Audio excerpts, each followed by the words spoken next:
Hi interweb, it's KJ. Now, we're still talking Yankee Candle, because that's pretty much all I'm going to use this video blog for until I come up with something else ridiculous to talk about. But for those of you reading this on my blog and not on the YouTube, I promise I will type something soon. I've got a big log of things I need to talk about, such as the new Jane Eyre, a whole half a year's worth of Dialogical Film Club meetings that I need to round up, books that I need to review. You know, all that text stuff that I usually do when I'm not talking about candles. But for my YouTube friends, we're back to Yankee Candle. So, when we left on episode 3 about a week ago, I had purchased Drift Away, and I realized when I showed the candle burning, I accidentally said, oh my gosh, Twitter just sent to my phone. I wonder who it is. We're totally gonna look. We're gonna do this. Sweet, someone just forwarded a tweet. Alright, oh, by the way, I'll use this moment. Go see All My Sons at Intiman Theater. It's only 2 more weeks till April 17th. One of the best productions Intiman has done in the past 6 years, so go. So anyway, Drift Away, which when I showed it on screen, I said Evening Air or something. I said the wrong candle name. Anyway, you know what I'm talking about. I will start this post eventually. Here I go. So I've been burning Drift Away for a week and a half or so. I don't have anything bad to say about it, other than it's so subtle, you kind of can't smell it, which isn't a bad thing, unlike the glare on my glasses. But anyway, Drift Away is very pleasant. So I said I couldn't burn Beautiful Day until I had flowers blooming, but here's the thing I forgot. I work at a theater, and theaters have opening night parties, which are often accompanied by giant floral displays. And when you work there, like, 8 nights a week, figure that out, someone has to take care of when they start getting wilty and nasty. That's usually me, and I save the dying bouquets, and I take them home and make new bouquets.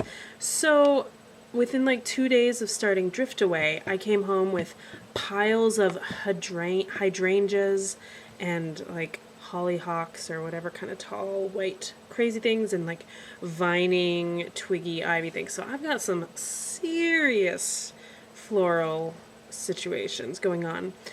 And Drift Away looks quite lovely with it, I must say. It's a blue, and when it melts, it gets sort of this translucent indigo with an undersheen of gray.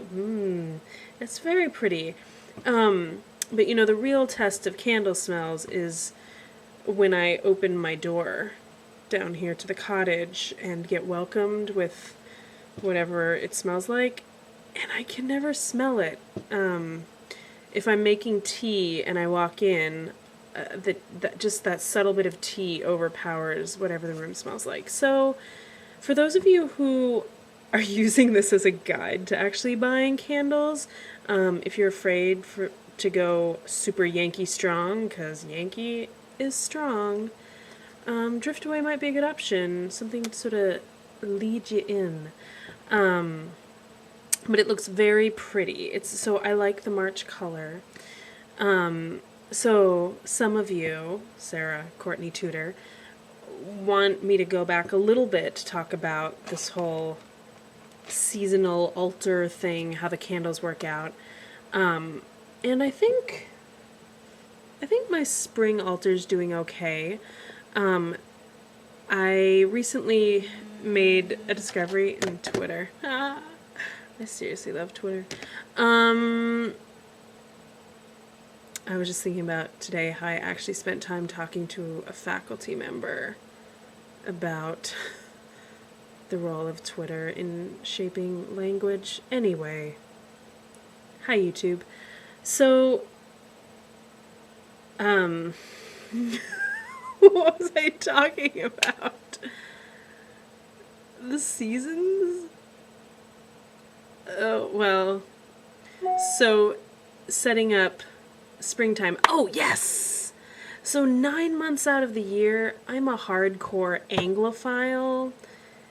Anything British, I probably know or want to know.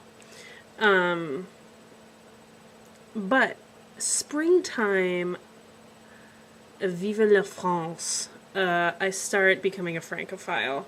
And part of that has to do with Marie Antoinette, a la Sophia Coppola, and Antonia Fraser, the biographer who wrote the Marie Antoinette that Sophia Coppola adapted the film from.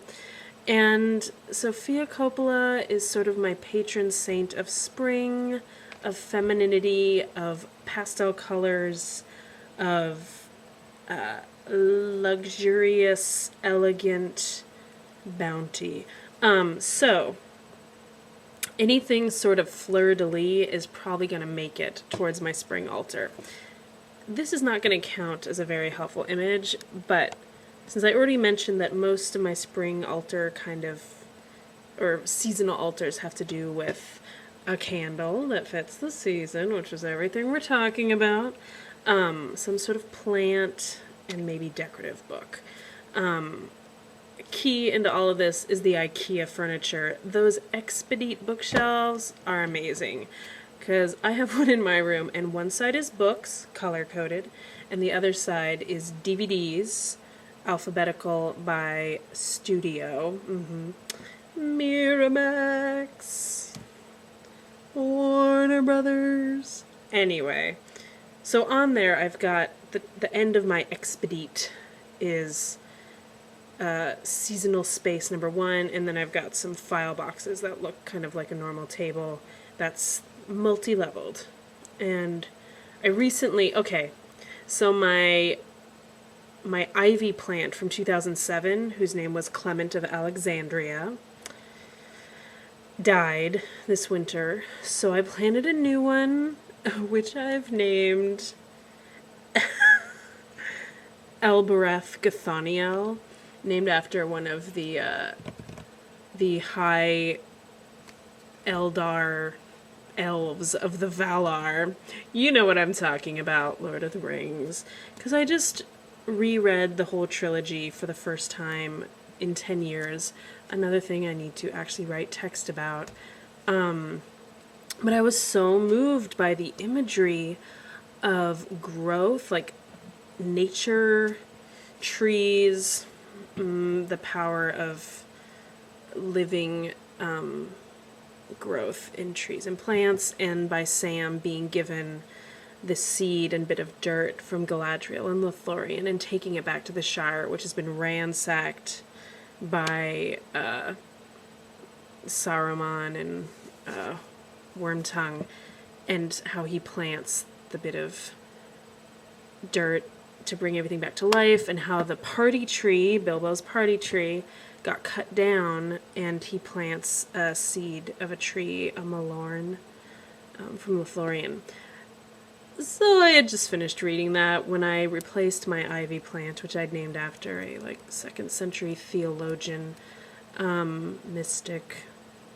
I can't remember much about Clement of Alexandria, but I named this one after elvish thing. So once that gets growing, it's going to cascade around the candle. But let's sort of glance. Now, you're not really going to see what I'm showing you, but all right, I'm going to attempt to point.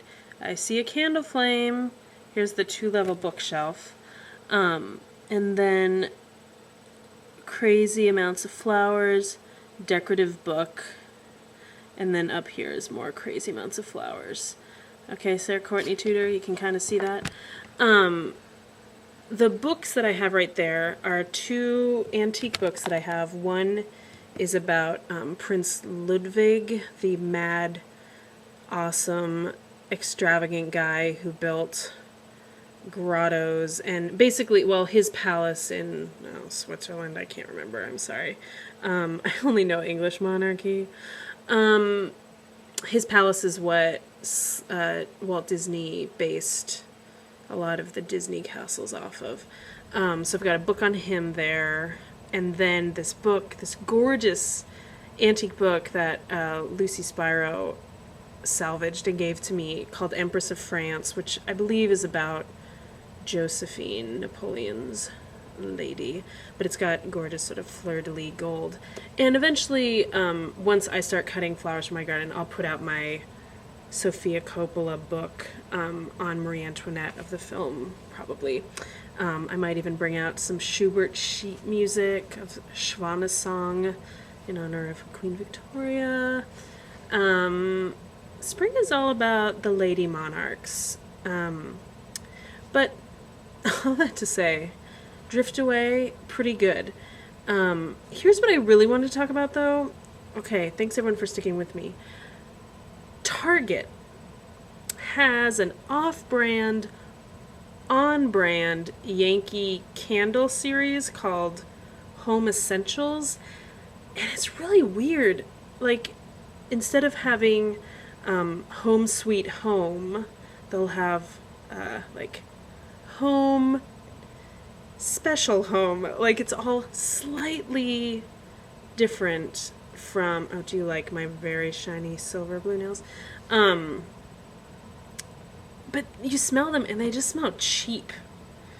So don't buy Yankee candles from Target. They're not real Yankee candles. They are real Yankee candles, but in the way that Kroger brand Chex Mix is Chex Mix, but produced by Kroger QFC. Anyway, Target, gotta go to the real Yankee Candle. I will eventually tell you about my summer scent, my fall scents, and my Christmas scents, but I just wanted to sort of catch up a little bit on spring altar. But mostly I just talked about stuff I should be blogging, so I should probably be blogging.